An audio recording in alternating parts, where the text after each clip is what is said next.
students, welcome to my VR Study Point YouTube channel. Today we are going to learn subject SST of class 8. This is a history lesson of second, the kings and kingdoms. Okay, this is a part 4 of this lesson. We saw the three videos of this lesson, and we discussed about any points. So students, today we are going to learn subject SST, the kings and kingdoms, part 4. So let's start. Administrative structure under the British. This is the first point. Okay, administrative structure under the British. मतलब British के under में जो administrative का जो structure था, प्रशासन की जो रचना थी वो कैसी थी, वो आज हम इस पॉइंट में देखेंगे. In order to ascertain its command over the newly acquired territories, it was necessary for the British to involve an efficient system of administration. It means जैसे मतलब जो एक जो कमांड थी कंपनी के अंडर में प्रदेशों की, और हर एक प्रदेशों की जो कमांड थी वो ब्रिटिशों के हाथ में थी. और इसमें जो उस हर एक प्रदेशों का जो एडमिनिस्ट्रेशन था, मतलब जो प्रशासन था, वो भी ब्रिटिश के अंडर में ही था. The British territories were divided into 3 presidencies, Bombay, Bengal and Madras. जो ब्रिटिशों ने अपने प्रदेशों के से 3 जो पार्ट्स बनाए थे, जो जिन राष्ट्रों को बनाया था वो थे बॉम्बे, बंगाल एंड मद्रास. ठीक है, ऐसे 3 पार्ट में डिवाइड किया था उन्होंने अपने राष्ट्रों को. The governor general was to be the supreme head of administration. और हर एक प्रशासन का जो मेन हेड होता था वो किससे बनाया जाता था? गवर्नर जनरल को. गवर्नर जनरल की एक पदवी होती थी जो पूरे जो प्रदेशों का जो सुप्रीम हेड होता था. ठीक है. The province they are further divided into district. फिर उन्होंने अपने प्रोविंस को किस में डिवाइड किया? डिस्ट्रिक्ट्स में डिवाइड किया, जिलों में. Each district was under a collector. और फिर वो डिस्ट्रिक्ट किसके अंडर में रहता था? कलेक्टर के अंडर में. It was his duty to maintain peace, law and order in his district and to collect revenues and various taxes. District में जो कलेक्टर रहता था, जिसके अंडर में पूरा जिला रहता था, वो उसका क्या काम था? उसकी जो ड्यूटी थी वो क्या थी? मेंटेनेंस पीस, मतलब पूरे जिलों में क्या क्या रखना? शांति मेंटेन रखना. और लॉ एंड ऑर्डर, मतलब कायदे और कानूनों को सही तरीके से मेंटेन रखना, उसको सही तरीके से लोगों को फॉलो करने को लगाना. ये जो उसकी कलेक्टर की एक ड्यूटी होती थी. और कलेक्टर क्या करता था? और उनका एक क्या दूसरा वर्क था कि लोगों से कलेक्टर मतलब जो उनके जिले के जो नागरिक हैं उनके थ्रू रेवेन्यूज वसूल करना, मतलब पैसे, टैक्सेस वगैरह कलेक्ट करना, वो काम था कलेक्टर का. He performed these functions with the help of judges, police officers and local darogas.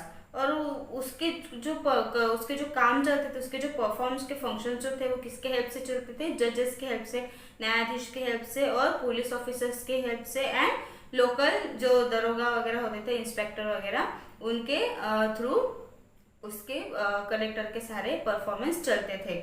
The British Parliament passed various acts such as the Regulating Act of 1773, the Pitt's India Act 1784 and a series of character acts. इसके बाद British parliament ने कुछ ऐसे नए नए कायदे कानून उन्होंने बनाए. रेगुलेटिंग एक्ट बनाया 17, उन्होंने एक रेगुलेटिंग एक्ट बनाया, रेगुलेटिंग एक्ट ऑफ 1773. इसके बाद द पिट्स इंडिया एक्ट बनाया 1784 में. इस तरह से उन्होंने अपनी एक एक्ट की एक सीरीज ही बना ली. हर एक साल में वो सालों साल में अपनी एक एक्ट्स की वो इस तरह से नए नए एक्ट वो बनाते गए. तो पहला एक्ट हम देखेंगे, regulating act of 1773. It was a very important act and its main objective was to regulate the functioning of the East India Company in India. ये जो रेगुलेटिंग एक्ट ऑफ 1773 है, ये सबसे बहुत इम्पोर्टेंट ऐसा एक्ट हुआ अपने इंडिया का. ईस्ट इंडिया कंपनी ने जो बनाया था अपने इंडिया में, जिसको रेगुलेट किया गया था, ये सबसे इम्पोर्टेंट एक्ट था. और इस एक्ट में कुछ ऐसे मेन फीचर्स ऐड किए गए थे, वो हम देखेंगे one by one. So first is the governor of Bengal became the governor general of India. मतलब governor of Bengal, governor Bengal को जो गवर्नर था उसको उन्होंने पूरे इंडिया का एक गवर्नर जनरल बना दिया अपने प्रशासन का। सेकेंड है a council of 4 members was constitute to assist the governor general, और उसके असिस्ट में उन्होंने 4 ऐसे मेंबर, काउंसिल के कुछ 4 ऐसे मेंबर उसके अंडर में रखे थे। All decisions were to be taken on the basis of majority of votes, और तब जो भी डिसीजंस, जो भी निर्णय उनके प्रशासन में होते थे वो किसके बेस पे होते थे? मेजोरिटी ऑफ वोट्स, मतलब मत होता था उस किसी भी पर्टिकुलर एक डिसीजन के ऊपर, मतलब 2 डिसीजन ऐसे होते थे और उसमें जिसके ज्यादा वोट आए वही डिसीजन सही माना जाता था और उसी को वो फॉलो करते थे। नेक्स्ट था a supreme court was established at Calcutta, it comprised a chief justice and 3 other जजेस। फिर सुप्रीम कोर्ट की जो स्थापना हुई वो उन्होंने कहाँ पे की थी? कलकत्ता में की थी, और वहाँ के जो चीफ गेस्ट थे, वहाँ के कुछ ऐसे एक चीफ गेस्ट उन्होंने बनाए और उनके अंडर में कुछ ऐसे 3 जजेस उन्होंने वहाँ पे स्थापित किए। It was strictly laid down that no officer of the company would accept any form of bribe of gifts directly or indirectly।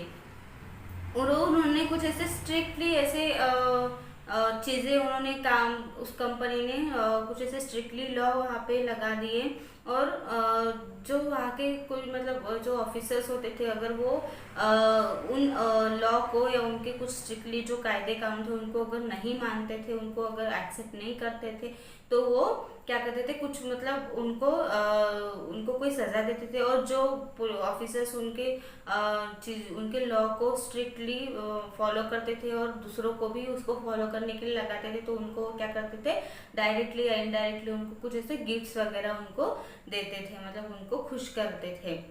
ठीक है, ये और उसके कुछ डीमेरिट्स भी है, मतलब कुछ फायदे भी, नुकसान भी है। ये अभी हमने जो देखे वो उनके कंपनी के थ्रू के कुछ ऐसे फायदे थे, अभी हम कुछ देखेंगे कुछ उसमें कुछ नुकसान भी हुए थे। वो क्या थे? The governor general had an upper hand in all the decisions but could not exercise any control over his council. मतलब जो गवर्नर जनरल था वो पूरी उनकी प्रशासन का सबसे ऊपर का ही पर्सन था और उसी का हाथ होता था सभी डिसीजंस में। हर डिसीजंस में सबसे पहले वही मतलब किसी भी डिसीजंस पे वो फॉलो करता था या डिसीजंस कोई भी लेता था, लेकिन इस पे जो कंट्रोल होता था वो काउंसिल का ही होता था, मेन कंपनी का ही होता था। भले वो गवर्नर जनरल खुद डिसीजन लेता था, लेकिन इसके ऊपर जो हाथ होता था वो काउंसिल का ही होता था। मतलब गवर्नर जनरल के अंडर में इतना कुछ उसको इतनी कोई पावर नहीं थी।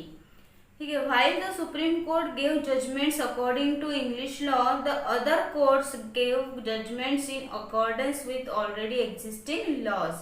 और सुप्रीम कोर्ट जो है वो इंग्लिश लॉ के थ्रू, इंग्लिश लॉ के अकॉर्डिंग वो जो भी जजमेंट्स करते थे या जजमेंट देते थे, वो जो जजमेंट्स है वो जो लॉ होते थे उसके अपोजिट, मतलब उसके एग्जिस्टिंग सी होते थे। The governor general could not exercise authority over other presidency.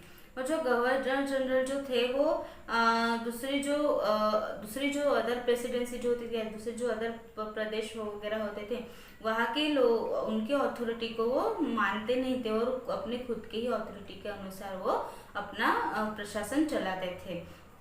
इसके बाद नेक्स्ट जो एक्ट है वो है the Pitt's India act 1784।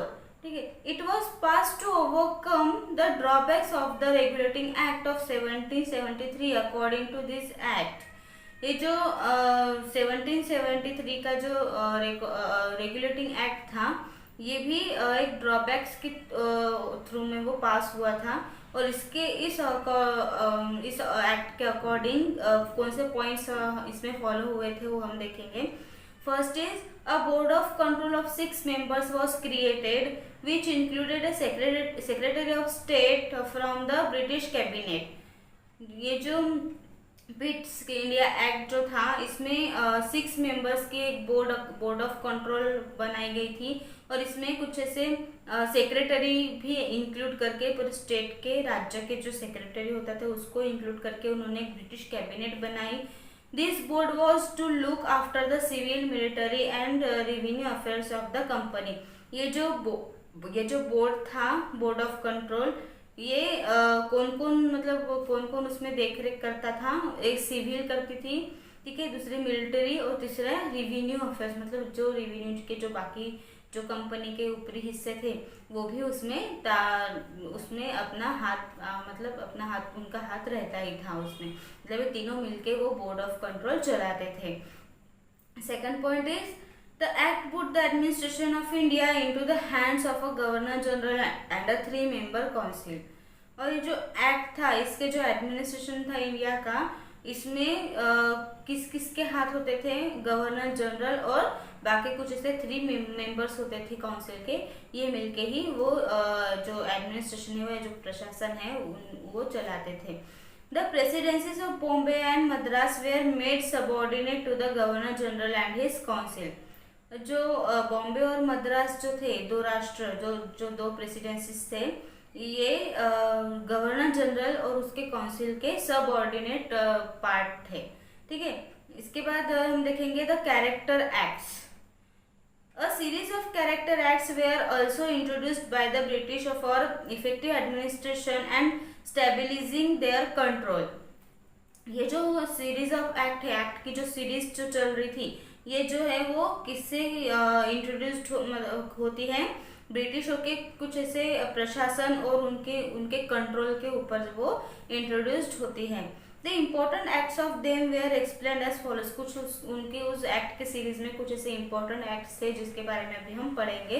First is the character act of 1793, ठीक है। इसमें हम देखेंगे, इसमें 3 पॉइंट हैं। It gave the governor general the power to override the decisions of his council. इसमें गवर्नर जनरल का जो पावर था वो था, इसमें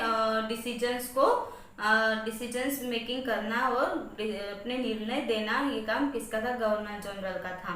अ vice president was to be appointed by the governor general in case of his absence from the council.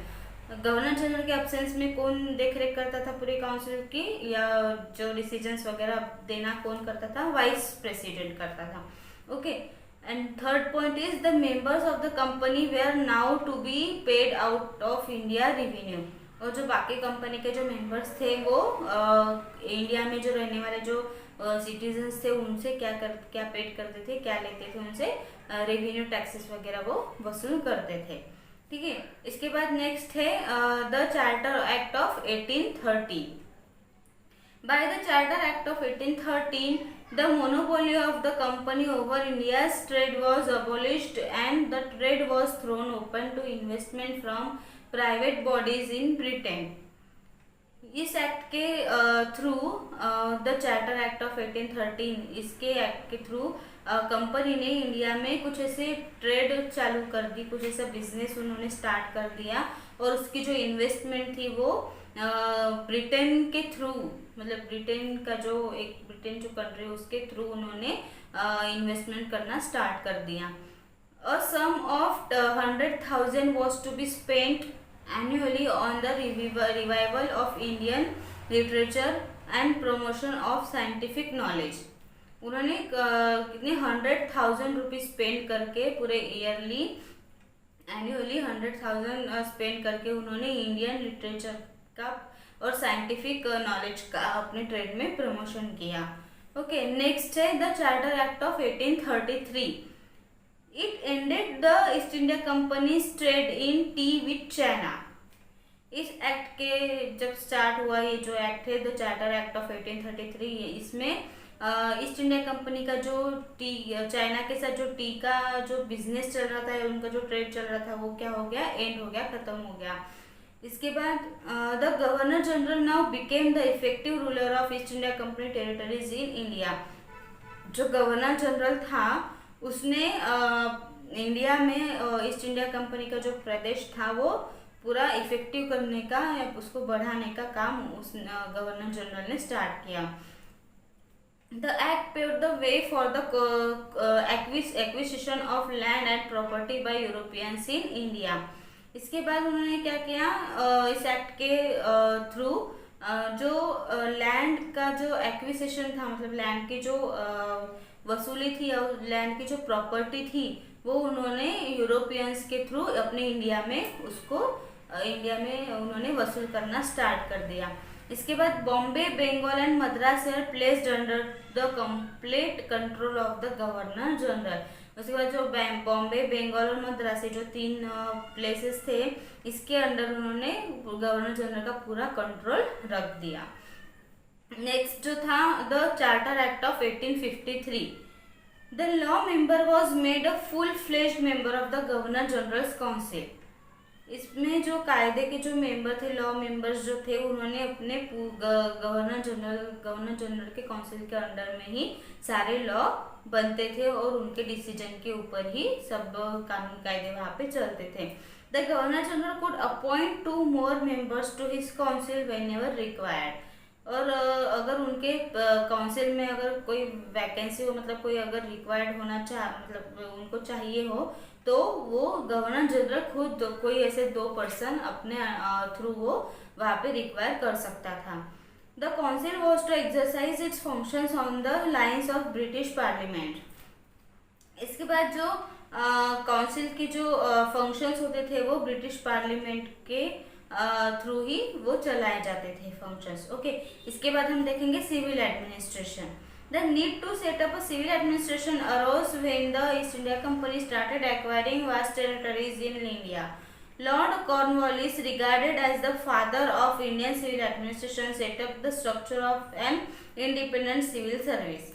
जब civil administration की स्थापना हुई, सिविल एडमिनिस्ट्रेशन की जो जब वो इस्टेब्लिश हुआ, ईस्ट इंडिया कंपनी का जो सब बहुत बड़ा उनका प्रदेश बन गया था पूरे इंडिया में, तो उस पूरे प्रदेश में जो सिविल एडमिनिस्ट्रेशन का सेटअप हुआ, तब उन्होंने एक गवर्नर जनरल थे लॉर्ड कॉर्नवालिस, उनको उन्होंने सिविल एडमिनिस्ट्रेशन का लॉर्ड ऑफ मतलब उनका फादर बना दिया, उसका मेन गवर्नर बना दिया।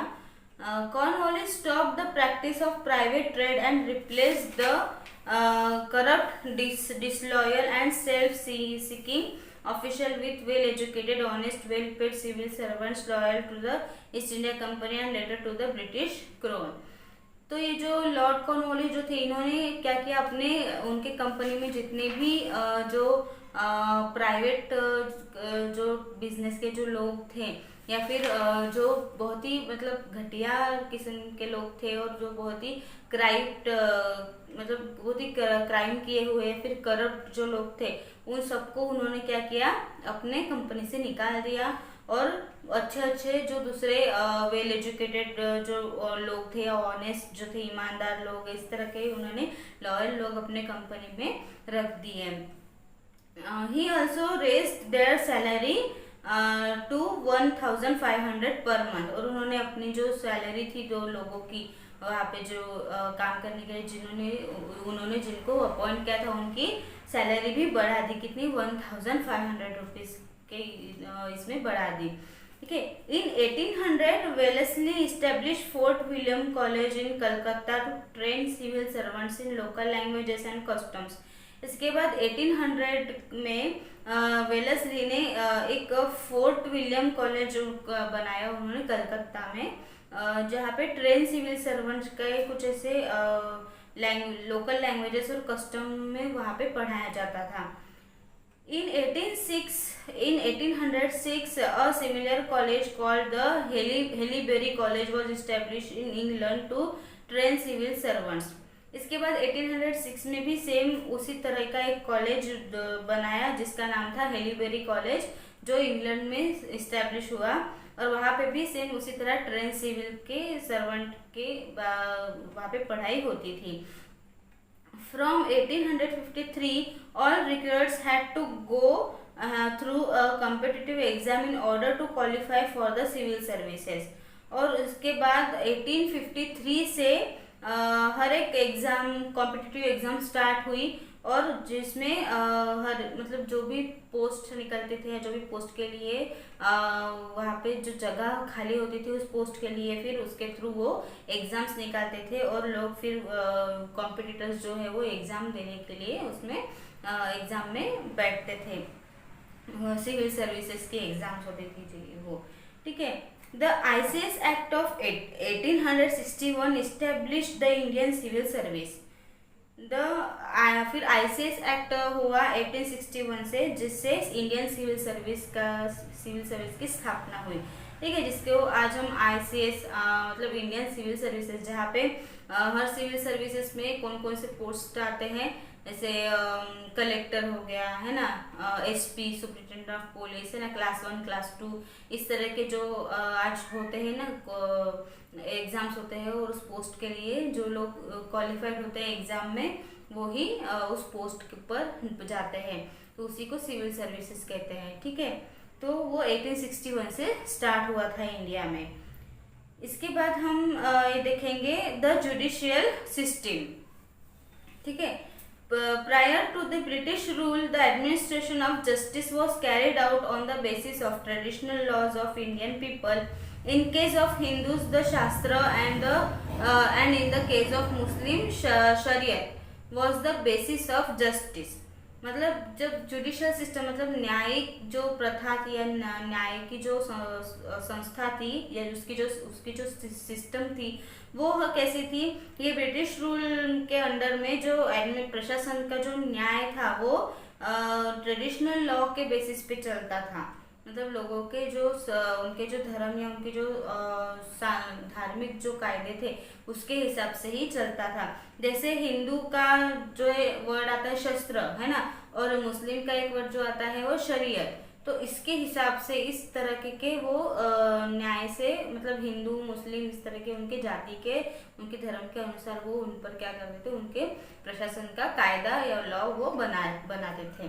Both Warren Hastings and Cornwallis took steps to set up a new judicial structure in India.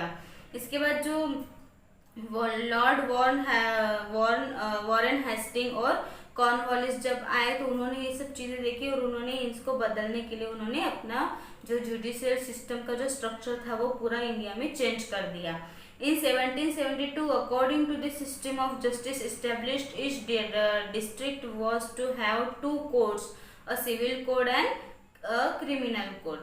तो ये जो वॉरेन हेस्टिंग और कॉर्नवालिस जो थे, इन्होंने पूरा जो सिस्टम था वो चेंज कर दिया और 1772 में उन्होंने एक ऐसा सिस्टम बनाया जस्टिस का कि उन्होंने कोर्ट के 2 पार्ट बनाए, एक था सिविल कोर्ट और दूसरा था क्रिमिनल कोर्ट, ठीक है। Civil courts were presided over by the East India Company collectors, criminal courts were left in the hand of the native like qazi and mufti who worked under the supervision of the collectors. जो civil court था उसके जो president होते थे वो कौन होते थे, ईस्ट इंडिया कंपनी के कलेक्टर होते थे। और क्रिमिनल कोर्ट में जो मतलब क्रिमिनल कोर्ट्स में वो जो ऐसे जाति वाले जो मतलब जैसे काजी वगैरह मुफ्ती वगैरह ऐसे जो लोग होते थे उनको उन्होंने उसमें रखा ही नहीं था, उनको बाहर निकाल दिया था, उनका हाथों से वो छोड़वा दिया था। और वो भी जो क्रिमिनल कोर्ट था वो भी कलेक्टर्स के अंडर में ही उन्होंने उनके सुपरविजन में ही दे दिया था। Under the regulating act of 1773 the supreme court was established in Calcutta with the Elijah Impey as its chief justice. जो ये जो रेगुलेटिंग एक्ट था 1773 का, उसमें सुप्रीम कोर्ट जो इस्टेब्लिश हुआ था कलकत्ता में, वो किसके अंडर में हुआ था, इलिजा इम्पे के अंडर में, और उसको उस सुप्रीम कोर्ट का मेन जस्टिस चीफ जस्टिस वहाँ पे बनाया गया था।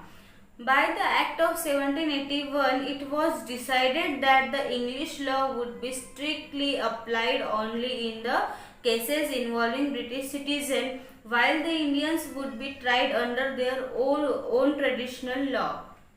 उसमें ये बताया गया कि एक्ट 1781 के अनुसार उन्होंने ये डिसाइड किया कि सिर्फ इंग्लिश लॉ ही इस कोर्ट में पूरी तरह से मतलब अप्लाई होना चाहिए, कोई भी जो इंडियन लॉ को इसमें अप्लाई करने की, कोई भी ट्रेडिशनल लॉ को इसमें अप्लाई करने की कोशिश नहीं करेगा।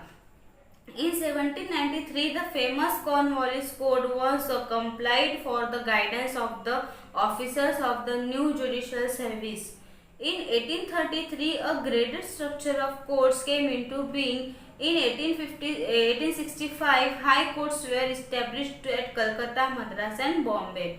फिर 1793 में एक फेमस जो गाइडेंस हुआ कॉर्नवालिस कोड के नाम से, और वो गाइडेंस जो था वो नए जो जुडिशियल सर्विस जो थे, मतलब न्यायिक जो प्रथा थी उसमें उस जो काम करने वाले जो ऑफिसर्स थे उनके लिए वो एक गाइडेंस थी, एक मार्गदर्शन का एक लॉ था जिसका नाम कॉर्नवालिस कोड था।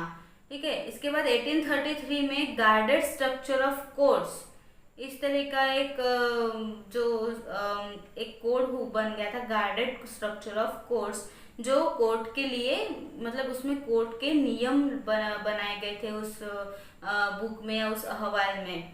ठीक है, इसके बाद 1865 में हाई कोर्ट्स इस्टेब्लिश हुआ जो कलकत्ता, मद्रास और बॉम्बे में।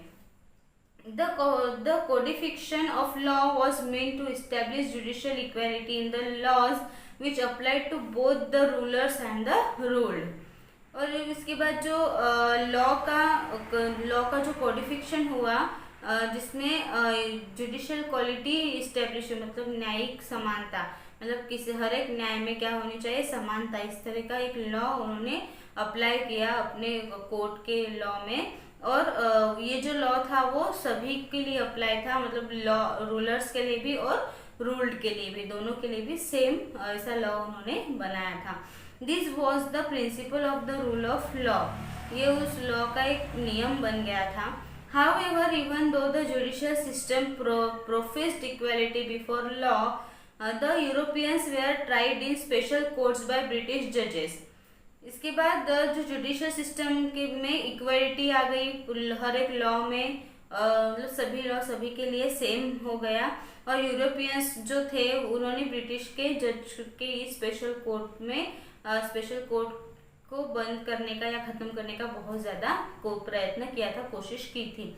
ओके, इसके बाद है independence of judiciary was another important aspect which the colonial rule introduced in India.